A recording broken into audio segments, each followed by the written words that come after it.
নমস্কার বন্ধুরা, কেমন আছো? আশা করি তোমরা সবাই ভালো আছো। আজকের ভিডিওতে আমি তোমাদের দেখাবো সামনে ওয়ান টেকিং দিয়ে রাউন্ড কলার কিভাবে কাটিং ও সেলাই করতে হয়। সম্পূর্ণ রাউন্ড কলার তোমাদের কাটিং ও সেলাই করে দেখাবো, কিভাবে মাপ নেবে সেটাও দেখাবো। তার জন্য কিন্তু সম্পূর্ণ ভিডিও তোমাদের দেখতে হবে। আমি এখানে ওয়ান টেকিংয়ের ওপর করেছি, তোমরা চাইলে প্রিন্সেস কাটের ওপরেও করতে পারো, কোনো অসুবিধা নেই, যেমন খুশি করা যায়। সম্পূর্ণটা কিন্তু খুব সহজভাবে দেখাবো, তার জন্য কিন্তু ভিডিওটা ধৈর্য ধরে দেখতে হবে, স্কিপ করে গেলে কিন্তু হবে না। আর ভিডিও ভালো লেগে থাকলে লাইক দিও, পাশে থেকো। চলো তাহলে দেখে নিই। দেখো তাহলে এখানে আমি সামনের পার্ট আর পেছন পার্ট দুটো পার্ট কিন্তু কাটিং করে এখানে রেডি করে নিয়েছি। এই ধরনের কাটিং কিন্তু আগেও অনেকবার দেখিয়েছি, তাই আজ আর দেখালাম না, তাও একবার বলে দিচ্ছি, ভালো করে বুঝে নাও। ব্লাউজের ঝুল যা থাকবে তার সাথে 1 ইঞ্চি প্লাস করে ব্লাউজের ঝুলের মাপটা নিতে হবে। এরপর পুটের মাপ নিয়ে নেব। কলারের ক্ষেত্রে কি করতে হবে, টোটাল পুট যা থাকবে তাকে 2 দিয়ে ভাগ করতে হবে, মানে হাফ করতে হবে। তারপর কলারের জন্য আরও 1/2 ইঞ্চি প্লাস করতে হবে। ঠিক আছে, শুধুমাত্র এটা কিন্তু কলার দেওয়ার জন্য। এইভাবে তোমাদের টোটাল পুট যা থাকবে তাকে 2 দিয়ে ভাগ করে নেবে, নেওয়ার পর যা মাপ হবে তার সাথে 1/2 ইঞ্চি প্লাস করে নেবে। পেছন গলা আমি এখানে নাবিয়েছি 1 ইঞ্চি, তোমরা কিন্তু 1 ইঞ্চির বেশি নাবাবে না। আর এখানে পুটের চওড়া নিয়েছি 3 ইঞ্চি, তোমরা কিন্তু তোমাদের মতো চওড়াটা নিয়ে নেবে। এরপর দেখো, কাঁধের কাছে আমি 1.5 ইঞ্চি শোল্ডার ডাউন করে নিয়েছি। এরপর শোল্ডার ডাউনের কাছ থেকে আর্মহোলের মাপ নিয়েছি। পুটের মাপ তোমাদের যা থাকবে তাকে 2 দিয়ে ভাগ করে পুটের মাপ যা নেবে তাই নিয়ে নেবে আর্মহোলের মাপ। কলার দেওয়ার ক্ষেত্রে পুটের কাছে যে 1/2 ইঞ্চি প্লাস করেছিলাম, ওই 1/2 ইঞ্চি প্লাস করার কোনো দরকার নেই। টোটাল পুটকে 2 দিয়ে ভাগ করে যা পুটের মাপ আসবে ওটাই এখানে নিয়ে নেবে আর্মহোলের মাপ। ঠিক আছে, এরপর ছাতিকে 4 দিয়ে ভাগ করবে, ছাতির 1/4 যা মাপ আসবে তাই নেবে, এক্সট্রা 2 ইঞ্চি নেবে। কোমরকেও 4 দিয়ে ভাগ করে কোমরের মাপ নিতে হবে, 1 ইঞ্চি টেকিং আরও 2 ইঞ্চি এক্সট্রা। ঠিক আছে, এই হয়ে গেল আমার পেছন পার্ট। সামনের পার্টে যেহেতু হুক করছি তাই হুক আর হুকের ঘরের জন্য 1/2 ইঞ্চি নিয়েছি, তোমরা পেছন পার্টে হুক করলে হুক আর হুকের ঘরের জন্য 1/2 ইঞ্চি নিয়ে নিতে। ঠিক আছে, এরপর পেছন পার্ট বসিয়ে সামনের পার্টের ওপর ড্রয়িংটা আমি তুলে নিয়েছি। নেওয়ার পর যেটা করতে হবে, সামনের গলা নিতে হবে। আমি এখানে সামনের গলা নিয়েছি 3.5 ইঞ্চি। এরপর দেখো, এখানে যে পেছন পাটের আর্মহোল ছিল, পেছন পাটের আর্মহোলের কাছ থেকে ভেতর দিকে 1.5 ইঞ্চিতে আমি একটা দাগ দিয়ে পুটের সাথে শেপটা মিলিয়ে এখানে আর্মহোলের শেপটা কাটিং করেছি। অবশ্যই কিন্তু তালপাটটা কাটিং করতে হবে। এরপর পয়েন্ট যা থাকবে তার সাথে 1/2 ইঞ্চি প্লাস করে পয়েন্টের মাপ নিয়েছি। পয়েন্টের চওড়া নিতে হবে ছাতির 1/10 করে। তোমাদের ছাতি যা থাকবে তাকে 10 দিয়ে ভাগ করে চওড়ার মাপটা নিয়ে নেবে। এরপর এখানে আমি টেকিংয়ের জন্য টোটাল 2 ইঞ্চি রেখেছি। মিডিলের দাগের এক সাইড থেকে 1 ইঞ্চি, অপর সাইড থেকে 1 ইঞ্চি নিয়ে আমি ড্রয়িংটা করে নিয়েছি। বুঝতে পেরেছো? এরপর টেকিংয়ের জন্য যা মাপ রাখবো ওই মাপ কিন্তু আমাদের সাইডে বাড়িয়ে নিতে হবে, কারণ টেকিংয়ে আমাদের কাপড়টা কিন্তু টেনে যাবে। বোঝা গেল? চলো তাহলে সামনের পার্টের ড্রয়িংটাও কিন্তু বোঝানো কমপ্লিট হয়ে গেছে। এইভাবে তোমরা ড্রয়িংটা করে নেবে। ঠিক আছে, এরপর যেমনভাবে আমরা টেকিংয়ের জন্য দাগগুলো দিয়েছিলাম, দাগ বরাবর সমান করে টেকিংগুলো সেলাই করে নিতে হবে।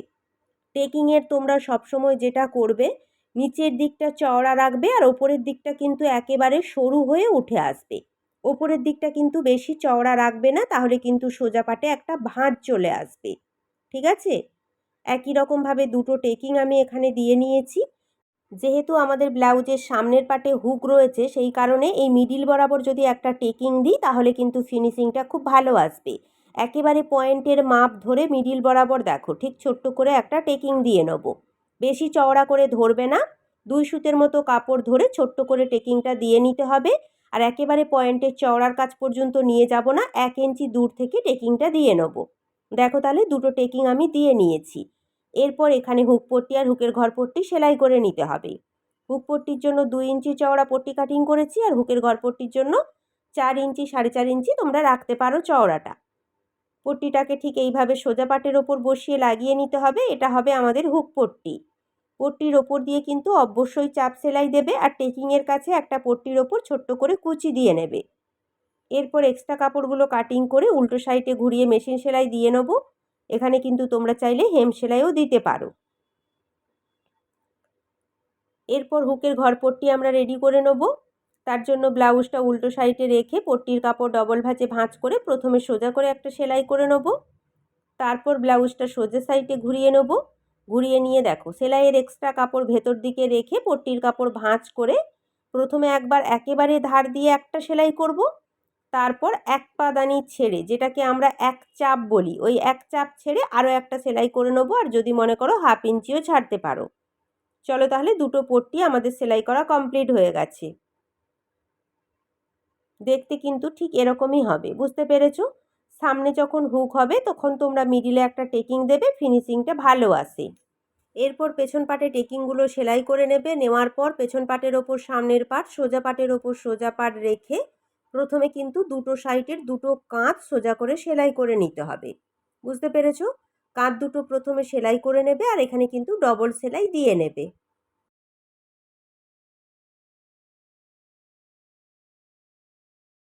দেখো তাহলে দুটো সাইডের কাঁধ আমি সেলাই করে নিয়েছি। এরপর গলার জন্য আমরা যে কলার দেবো সেই কলারের মাপটা নিতে হবে। দেখো একেবারে সাইড থেকে হুকের ঘরের যে পট্টি রয়েছে ওখান থেকেই কিন্তু ফিতেটা ধরতে হবে।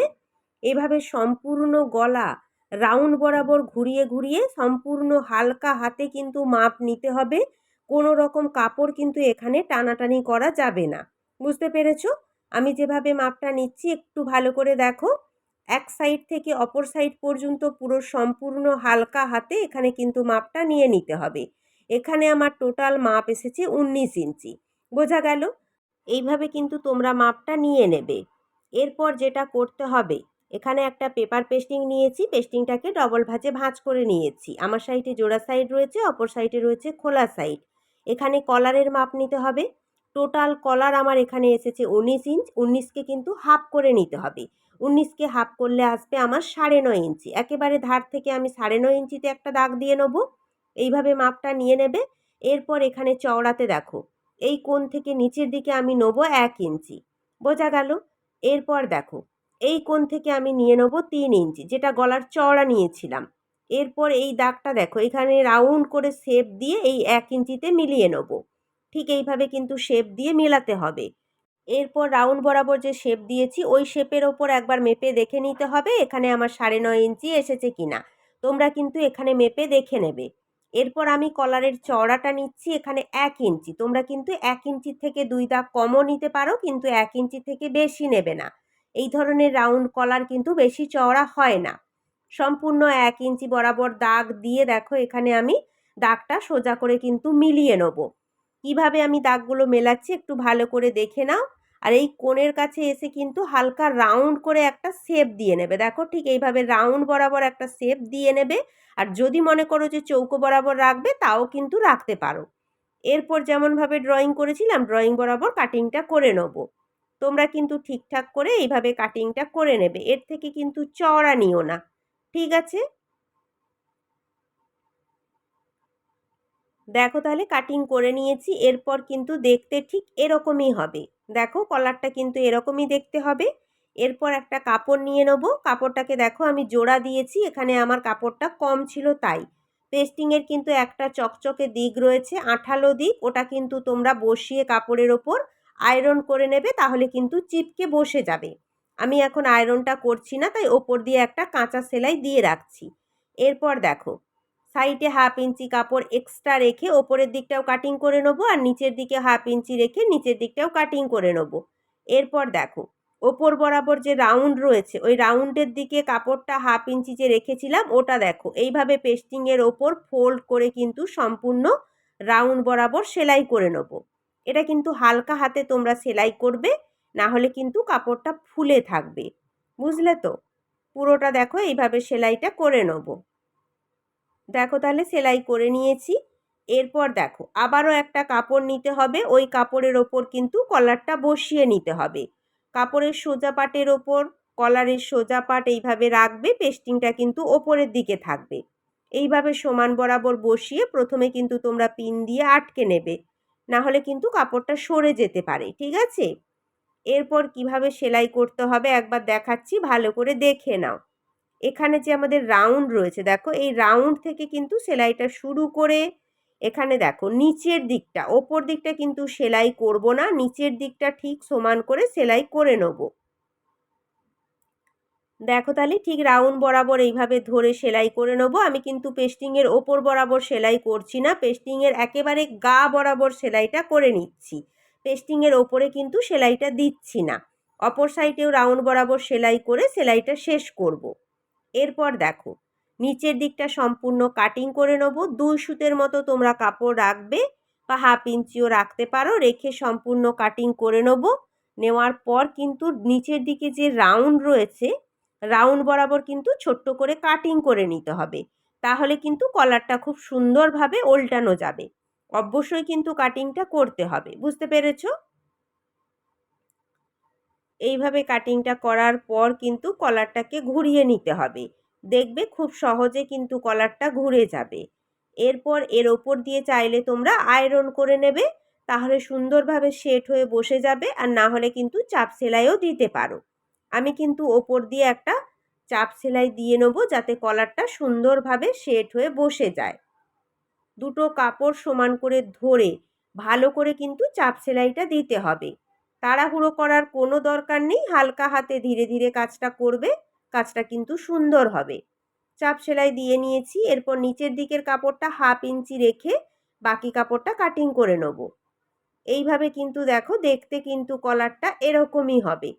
ঠিক আছে, এরপর চলো তাহলে ব্লাউজের মধ্যে কলারটা সেট করে নেব। ব্লাউজটা কিন্তু উল্টো সাইডে রাখবো, উল্টো সাইড থেকে সেলাই শুরু করে অপর সাইডে ঘোরাতে হবে। একেবারে ধার থেকে দেখো কলারটা এইভাবে সুন্দর করে পট্টির সঙ্গে সেট করে ধরে নিতে হবে। নেওয়ার পর কিন্তু শুরুতে গিট সেলাই দিয়ে তোমরা সেলাইটা শুরু করবে। আর দেখো ওপরে কিন্তু পেস্টিংয়ের দিকের কলারটা আমি উঠিয়ে রেখেছি, আর শুধুমাত্র নিচের কাপড়টা ধরে ব্লাউজের কাপড়ের সাথে কিন্তু সেলাইটা করে নিচ্ছি। হালকা হাতে সেলাই করবে, কোনো কাপড় কিন্তু এখানে টানবে না। আর এখানে কিন্তু এই ধরনের কলার সেলাই করলে মিডিল থেকে কিন্তু ধরবে না, একেবারে একটা সাইড থেকে ধরে অপর সাইড পর্যন্ত কিন্তু সেলাইটা করতে হবে। কারণ হুক পট্টি আর হুকের ঘর পট্টি দুটো পট্টি কিন্তু আলাদাভাবে সেলাই করা রয়েছে, বুঝতে পেরেছো? এরপর দেখো কলারটা সোজা সাইডে ঘুরিয়ে নেবো, আর সেলাইয়ের কাপড়টা কিন্তু ভেতরে রাখতে হবে। সেলাইয়ের কাপড়টা যেন না দেখা যায় বা সেলাইটাও যেন না দেখা যায়। কাপড়টা ভেতরে রেখে সেলাইটা সম্পূর্ণ ঢেকে কিন্তু হালকা হাতে কলারের একেবারে কিনার দিয়ে, দেখো একেবারে ধার দিয়ে কিন্তু এখানে সেলাইটা করে নিতে হবে। বুঝতে পেরেছো আমি কিভাবে সেলাই করছি? একটু ভালো করে খেয়াল করে দেখলেই কিন্তু তোমরা বুঝতে পারবে। আর যতটা পারবে কিন্তু হালকা হাতে সেলাই করার চেষ্টা করবে, কোনো রকম কাপড় কিন্তু এখানে টানবে না, বুঝতে পেরেছো? ঠিক একই রকমভাবে এক সাইড থেকে সেলাই শুরু করে অপর সাইড পর্যন্ত সেলাই করে কমপ্লিট করে নিয়েছি। দেখো দেখতে কিন্তু ঠিক এরকমই হবে, রাউন্ড কলার কিন্তু দেখতে এরকমই লাগে। একেবারে গলার ওপর পর্যন্ত কিন্তু কলারটা দেওয়া থাকে। চলো তাহলে যতটা পেরেছি আমি সহজভাবে দেখানোর চেষ্টা করেছি। বাকি এখানে হাতা লাগানো বাকি কাজ, এগুলো কিন্তু তোমরা পারবে, এগুলো আর দেখালাম না। আজকের ভিডিও এই পর্যন্ত। যদি ভিডিও ভালো লেগে থাকে তাহলে বলবো অবশ্যই ভিডিওটিতে একটি লাইক দিও, চ্যানেলটিকে সাবস্ক্রাইব করে আমার পাশে থেকো। তোমরা ভালো থেকো, নমস্কার।